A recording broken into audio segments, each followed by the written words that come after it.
Assalamualaikum warahmatullahi wabarakatuh. Nama saya Derek Sugandi, mahasiswa Politeknik Negeri Cilacap jurusan D3 Teknik Mesin dan nomor induk 18020336 di mata pelajaran mata kuliah kelistrikan mesin perkakas ini saya akan menjelaskan tentang pemilihan kabel. Nah, pemilihan kabel itu penting karena segala sesuatu di dunia ini mengandung elektrikal itu harus disalurkan menggunakan kabel. Tidak mungkin Anda pegang kabelnya lalu salurkan lagi ke benda yang mengandung listrik tadi, Anda kesetrum. Nah, kenapa pemilihan kabel itu tadi penting? Karena penggunaan kabel itu tergantung dengan tegangan dan voltasenya tadi. Karena semakin tinggi kabel, tidak mungkin menggunakan kabel yang diameternya kecil dan itu saja. Pada kesempatan kali ini saya akan menjelaskan apa itu kabel.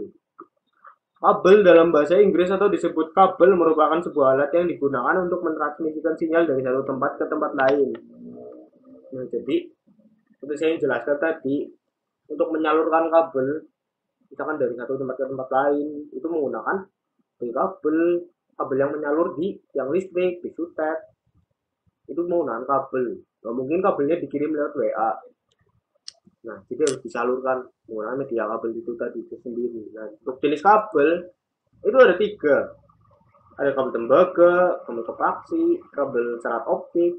Nah, tapi yang sering digunakan untuk menyalurkan listrik itu adalah kabel tembaga karena nilai hantaran tembaga itu lumayan sangat bagus dan anti karat juga yang jelas, sehingga cocok untuk menghantarkan listrik baik dari tegangan rendah maupun tegangan tinggi tergantung dari diameternya nanti.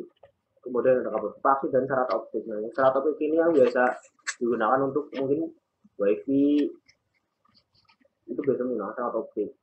Nah, lanjut lagi ke jenis kabel. Kabel yang digunakan itu ada jenisnya lagi. Yang pertama adalah kabel power. Kabel power itu digunakan untuk instalasi dalam gedung maupun dalam tanah berdasarkan tegangan maksimum yang ditahan. Dua, low voltage, beroperasi pada daerah tegangan 0,6 sampai 1 kV. Yang ketiga, medium voltage, beroperasi pada daerah tegangan 3,6 sampai 20 kV. 4, high voltage, beroperasi pada daerah tegangan 20 sampai 70 kV, dan extra high voltage itu beroperasi pada daerah tegangan 170 kV. Nah, jadi kabel power itu yang pertama tadi digunakan dalam gedung. Jadi instalasi gedung maupun instalasi kabel dalam tanah itu menggunakan kabel power karena berdasarkan tegangan maksimum yang digunakan tadi. Terus ada low voltage, medium voltage, high voltage, dan extra high voltage. Saya jelaskan sebelumnya, extra high voltage itu beroperasi pada tegangan sampai 170 volt. Itu bagus sekali digunakan pada PLTU. Cocok bagi Anda yang ingin bangun PLTU di rumah. Ini cocok pakai extra high voltage. Terus selanjutnya ada kabel NYA. Apa itu kabel NYA? Kabel NYA merupakan kabel berisolasi PVC dengan berintik kawat tunggal. Warna isolasinya ada beberapa macam, yaitu merah, kuning, biru, dan hitam. Jenisnya adalah kabel udara atau tidak untuk ditanam dalam tanah. Karena isolasinya hanya satu lapis, maka mudah luka karena gesekan, gigitan curut tikus atau gencetan. Dalam pemasangannya, kabel jenis ini harus dimasukkan dalam suatu konduit kabel. Nah, berbicara mengenai konduit tadi, pengertiannya adalah suatu selubung pelindung. Ada yang berupa pipa besi, ada yang paling umum digunakan adalah pipa PVC. Tetapi beda pada yang digunakan untuk air. Nah, karena kabel ini sangat rawan sekali terhadap gecetan, gigitan curut, tikus, sangat rawan, maka harus dilapisi konduit tadi. Nah, terus apa itu terus kenapa harus menggunakan konduit? Konduit ini selain bertujuan melindungi kabel dari gangguan luar, juga untuk memudahkan dalam hal pekerjaan pengganti atau penambahan kabel. Karena hanya tinggal ditarik atau didorong saja. Bandingkan jika kabel tersebut ditanam dalam tembok tanpa konduit, akan butuh pekerjaan tambahan berupa pembongkaran tembok. Jadi misalkan Anda membuat rumah, terus kabelnya itu full satu rumah, di full pondasi, nggak mungkin saat instalasi kabelnya rusak Anda bongkar semua rumahnya.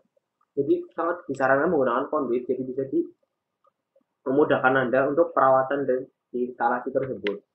Nah, karena itu sesuai dengan tujuannya, maka penggunaan konduit sebenarnya tidak berbatas pada jenis kabel ini saja, tapi bisa digunakan kabel NYM atau NYY. Terus ada kabel NYM. Kabel NYM ini mempunyai isolasi luar jenis PVC berwarna putih. Cara pengenainya bisa dengan melihat warna yang putih ini dengan selubung karet di dalamnya.